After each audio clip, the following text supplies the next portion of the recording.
Hi, I'm Dan Green. Today I'm going to talk to you about fundamental physics and cosmological data. And thanks for the invitation, for being here. It's been great so far to see so many faces, even if they're behind masks. So in the interest of time, we're going to jump straight to the usual plot. This is what cosmology is about. Cosmology is a subject about understanding the history of the universe and its contents and the forces that shaped it.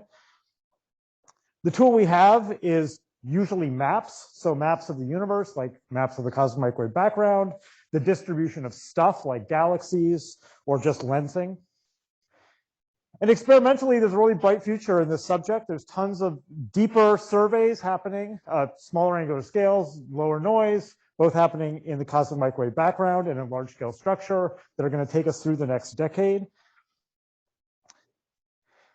And when you think about what these experiments do, it's very easy to put them into the context of particle physics. So here's, for example, the types of signals we can look for in the cosmic microwave background put on a very particle physics looking plot with mass. These test different couplings to the standard model, either gravitational or through direct couplings to, say, photons or to baryons or even dark matter. And you should compare this, of course, with very similar plots we've been seeing throughout the week from particle physics lab-based and astrophysical experiments. Now, the connection between particle physics and cosmology is obviously much deeper. Many important problems in particle physics are motivated by observations in cosmology. Obviously, the cosmological constant being the biggest one, but of course, dark matter, its existence is driven by cosmology. And in recent years, of course, there's been solutions to fundamental problems driven by cosmology itself, like new solutions to the hierarchy problem that are cosmological in nature, and of course, the axion being the standard one. And of course, that's not to mention all the interesting problems that are fundamentally cosmological, like baryogenesis and the origin of magnetic fields. Okay, so that's the usual story about why particle physics and cosmology are connected. But particle physics and theory, the theory frontier, and cosmology is much more deeply connected than just a list of models that we can test with cosmology. But it's really that the essential ideas of the two fields are, of all of the theory frontier, is connected to the theory of cosmology and how we look at observations. So this is something like the landscape of ideas that we talk about in the theory frontier and the landscape of ideas of observations we plan to make in the next decade. And it's very easy to see the interconnections between each of these ideas in many different observational probes. So for the purpose of the talk, I just want to highlight one such example where we can really see this interplay of ideas from all the different subfields of the theory frontier, which is the use of large-scale structure data to try to understand the physics of inflation. Okay, so the reason we need to go to large-scale structure to understand inflation is just basic counting. The CMB is effectively a two-dimensional data set, and the amount of information it contains is basically the square of the smallest scale we can observe over the largest scale. In contrast, the large-scale structure of the universe fills the volume between us and the CMB. It's three-dimensional in nature, so we get that ratio of scales cubed in terms of the amount of information. In addition, as we go to higher redshift, we can actually probe a wider range of scales than even is there in the CMB. So as we go into the next decade and beyond, the raw statistical power of large-scale structure will vastly exceed what we can do in the CMB. Now, there's a cost, which is that large-scale structure is complicated. It's kind of like the advantage of going to a proton-proton collider from an electron-electron collider. There's lots of mess that you have to deal with. I mean, there's already highly nonlinear messes to deal with dark matter-only simulations. And then we get into adding baryons that are very difficult to simulate reliably. And this is a big problem if you want to understand inflation from this messy data set. So there's more or less three strategies that I could kind of think of to organize how we've been approaching this problem. So the first is kind of on the inflationary model building side, which is we look for really intricate effects in our models, like interesting things in a specific model that stand out as very clearly distinct from the kinds of things you would expect to see in the late universe. This includes, ideas that come from the top down, from quantum gravity, string constructions. Others just come from pure EFT thinking about inflation. Other things just come from model building, like adding new fields, new mechanisms for inflation. The next strategy is to just like brute force the modeling problem. How can we model a large scale structure to sufficient accuracy to separate the effects we're interested in? So this, of course, includes simulations with and without baryons. Machine learning techniques are now in wide use as an attempt to try to speed up some of these simulations or deal with situations where we can't simulate perfectly. Of course, the universe on very large scales is still pretty linear, and so effective field theory techniques and perturbation theory are very useful and have played an important role, particularly in some recent analyses. The last column, which I'm a big fan of and maybe is not always advertised as much, is the idea of looking for just protected quantities. Use the idea that there's fundamental principles that govern the way the data is, that the universe we observe, and rely on those fundamental principles to separate out the mess of the data that comes from late time physics from the fundamental signal we're trying to look for. And that's also proven very fruitful in some analyses, and so I'm going to try to highlight both of these things. Okay, so let's start from just the sort of top-down model building perspective, where we can generate ideas that we can go and look for. So there's this well-known idea developed by Aida and Alexander Westphal, and then later with Liam McAllister, of axion monodromy inflation. They're thinking from the top down in string constructions. You're led to this idea that models of inflation may have additional small wiggles in the potential that are generated by non-perturbative effects. Now, these don't dominate the potential, but they're there, and you might be very motivated to go and look for them. These wiggles in the potential turn into wiggles in the power spectrum. So kind of two types of things that have been generated theoretically are logarithmic type wiggles and linear type wiggles in Fourier space. This is kind of what the primordial spectrum looks like. But the late time universe doesn't make really high frequency wiggles. Like if you think about Fourier transforming a high frequency wiggle in K, it's really at some enormous distance. You don't generate that by short distance physics. So you can just go and look for this in the data. It's actually, you don't have to worry about the nonlinear physics, and you produce constraints that are already a factor of 2 to 4 better than Planck. When you look at where that's going to take us into the future, using this idea where you, again, don't have to worry about nonlinear evolution, we can get to 1 to 2 orders of magnitude better than where we are today, vastly better than any CMB experiment you can imagine. Okay, the next idea that I think was mentioned in Raman's talk and some of the other talks here is cosmological collider physics. This is the idea that additional light-ish fields, not even just massless, but just Hubble-ish scale fields, they're produced from the vacuum during inflation too. These additional fields leave characteristic signatures and correlators that are distinct from single field inflation. So they violate these sort of robust theorems called the single field consistency conditions, first proven by Maldacena and then later worked out in more detail by Cremonelli and Zaldariaga. But these additional fields break those assumptions and leave really cool signatures you can look for. So in particular, these consistency conditions are something you can state directly at the level of the data. And the effect that these new fields produce, one of them that violates these assumptions is to generate this non-local relationship between matter and galaxies. So galaxies have these like 1 over K factors or 1 over like Laplacian factors in the relationship between matter that's proportional to the mass of the particle. So it's like a spectrometer. It tells you something about the masses of these particles that are there during inflation. But it also totally breaks the equivalence principle if you were to phrase it just as some some Newtonian gravitational effect. And therefore, this is something that we just don't expect to see from nonlinear evolution. And again, because of the 1 over K, it actually shows up long distances and is safe from nonlinear effects. So this precise effect predicted by Dalal et al.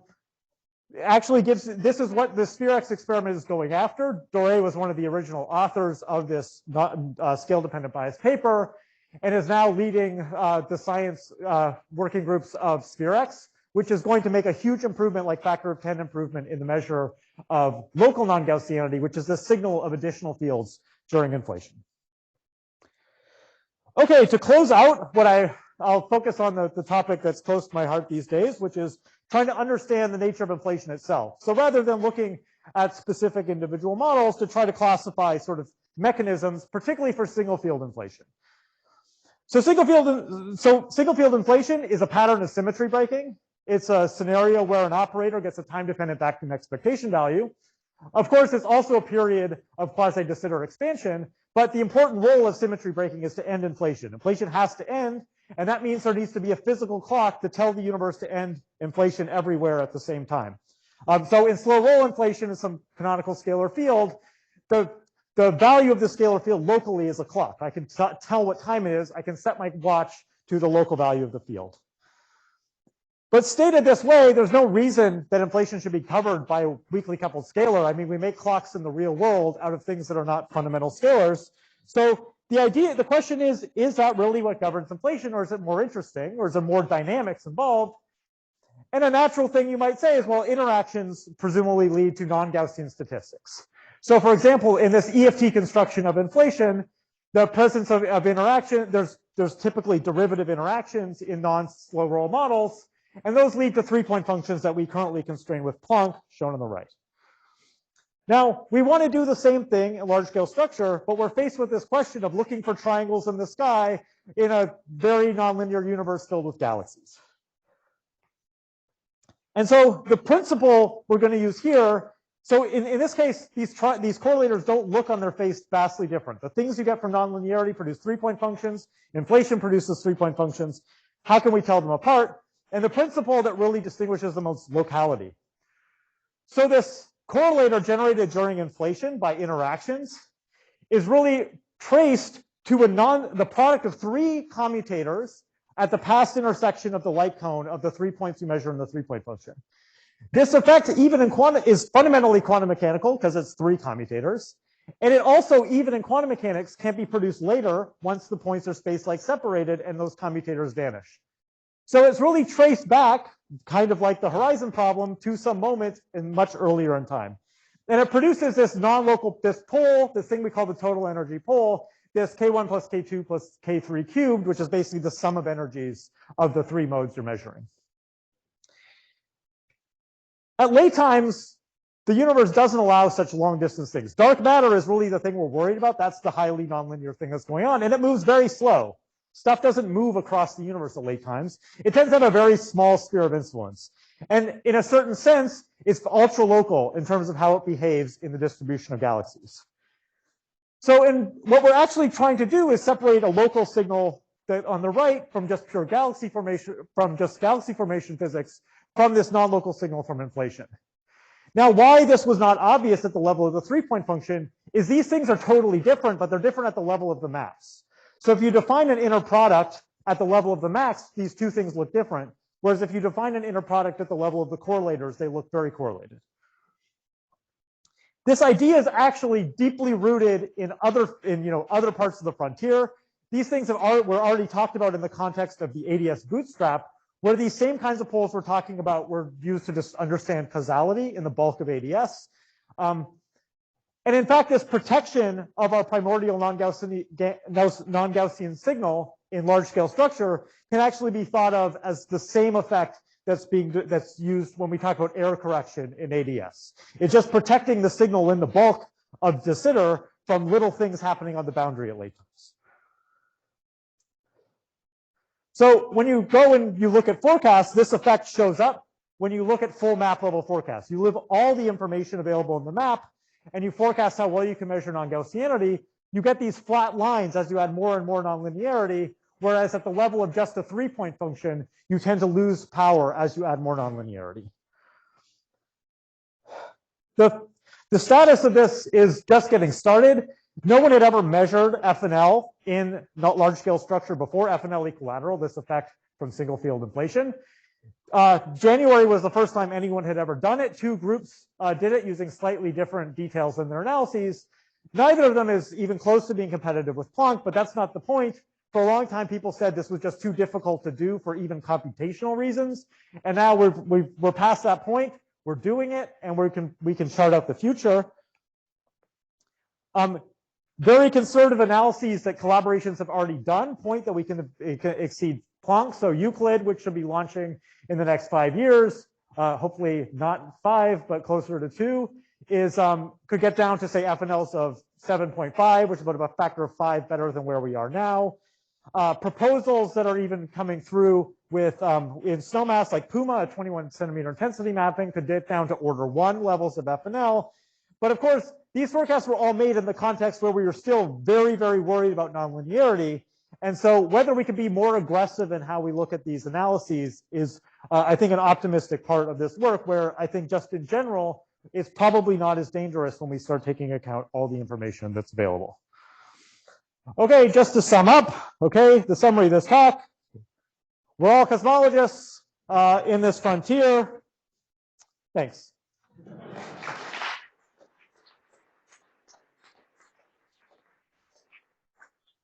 Well, thanks for the really nice talk. We have time for questions. Eva.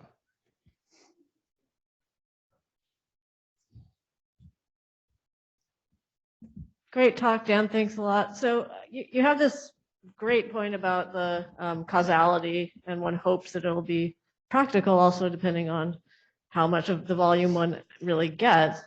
I'm just wondering, you kind of tied it to this amplitude stuff, but the amplitude stuff kind of assumes extra symmetries. They're not really required, whereas causality applies quite generally. So there are plenty of, okay, if you don't make special assumptions about the inflaton interactions, causality will still apply, but those particular formulas of so-called cosmological collider physics will not apply. So I'm just saying your general point seems to me much more. So actually, let me comment on that. I think just to be explicit. So it's absolutely right. But actually, this comes back to sort of what we were talking. The first example, which was oscillations, is that when in a certain sense, just pure derivative interactions and single field inflation are by far the hardest thing we're going to have to deal with in large scale structure. So I chose this model because it's the one that everyone thinks is going to be impossible to do.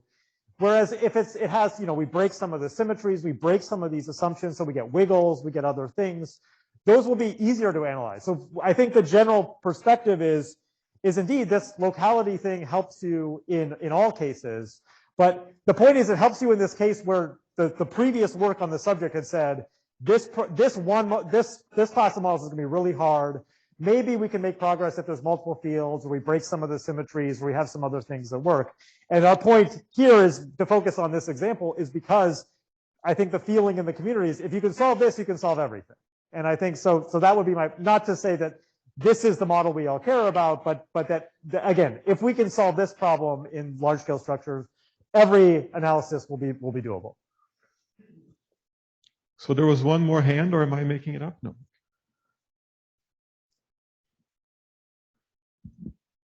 Thanks, Dan. So in the talk yesterday by Ian Moult, he was talking about these multi-point correlators in the collider context. And one of the surprises is how robust those are to hadronization effects, or there's certain cases where the hadronization effect can be captured in just a few small number of numbers. So I'm curious, the kind of the hadronization in your case is all the messiness that you were describing. Have you talked to Ian about whether some of the things that he has learned might be relevant in this context? I have not, but so I should say, so that's somewhat built into how people look at large scale structure data already. So here, like the way that people typically deal with, where are galaxies is to say, well, we have no idea, but it's some function of the local density. So it's some local, again, mostly ultra local thing. And we just expand it out in operators. And so here, this is just that expansion in operators with totally unknown Wilson coefficients. So there is similarity there. Again, the advantage. So part of the advantage is even thinking in this way is if you thought, so when we're talking about the map level, you're saying I'm using all the information in the map, but if you broke that down into individual correlators, like I got to do a 3-point function, a 4-point function, a 5-point function, like that sounds like an impossible task. But in reality, what you're really just doing is you're calculating a bunch of 2-point functions between composite operators. And that's the number, those are all the numbers you need. And so you can talk about that as being in the map, you can talk about that as being higher point, but it really is just a bunch of 2-point functions. So I should talk to Ian because there's probably some similarity with the energy correlators. Anybody else? Anyone online? All right, so we thank Dan again, and we thank all the speakers again.